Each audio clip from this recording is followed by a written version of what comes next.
Sources tell me local law enforcement are now working on a direct response to this now viral incident over the weekend.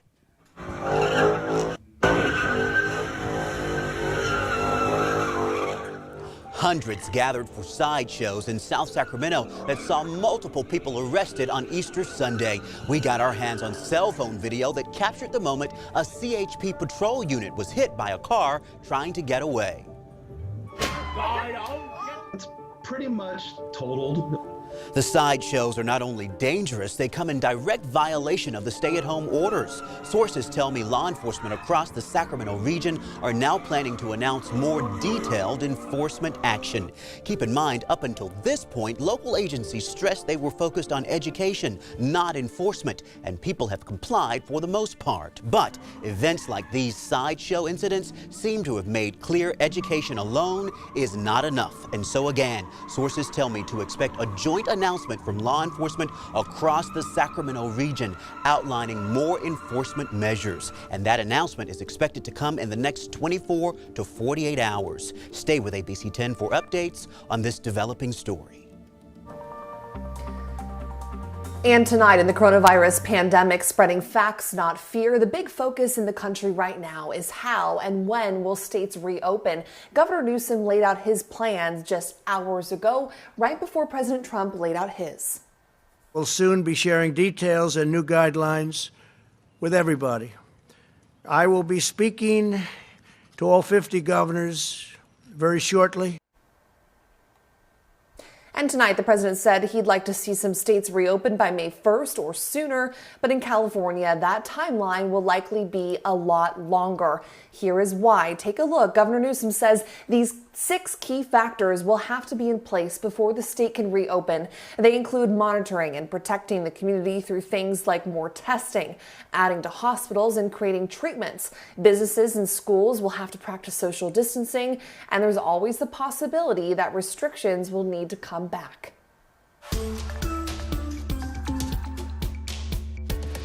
Sacramento's $3 billion a year tourism industry has been crippled by this outbreak. Just a month ago, many businesses were forced to close. Many others had to severely limit their operations, like the restaurant behind me, Mulvaney's B&L. But as California's statewide restrictions start to show promising results, the business community here is hopeful. So for 14 years, the B&L has been open, serving dinner and lunch, and all of a sudden, it wasn't there anymore, right? Things seemingly changed overnight for restaurant owners like Patrick Mulvaney, as it did for much of the region. And when restrictions on restaurants are eased, things are still going to look different than they did before the pandemic, with people needing to practice social distancing while eating and drinking. You may be having dinner with a waiter wearing gloves, maybe a face mask, dinner where the menu is disposable. The strain on the state's restaurants devastating, says Jot Condi, who heads the California Restaurant Association. There's a likelihood that 20 to 30% of the restaurants that existed 4 weeks ago won't reopen. More than a third of the state's 1.4 million food service workers have been laid off. Though framework laid out by California's Governor Gavin Newsom Tuesday has business leaders hopeful. I think May 1's not going to happen. But I think by May 15th, I think we're going to be in great shape to resume work. We certainly hope so. You know, tonight organizations around the state are already canceling summer plans. It is all based on the governor's statements about large gatherings. Take a listen. The prospect of mass gatherings is negligible at best until we get to herd immunity and we get to a vaccine. And so the San Francisco Pride event is canceled for the first time ever. Organizers were planning for the 50th anniversary of the event. It attracts more than 1 million people. They plan to hold a virtual Pride instead. And the mayor of San Francisco, London Breed, is out with this message tonight. You see the crowds here from past years. 420 will not be tolerated on the famous Hippie Hill on Monday. The area will be fenced off. There will be police officers patrolling the area. We will cite and, if necessary, arrest. We will not tolerate anyone coming to San Francisco for 420 this year. So, how long will this last and what can be done to get things back to normal? ABC 10's Van Tu has an update on testing across the state tonight. Widespread and rapid testing will be one of the 6 benchmarks the state wants to meet before even considering a soft reopening of the state. But when will we get there, and what even is the capacity we would need to get to?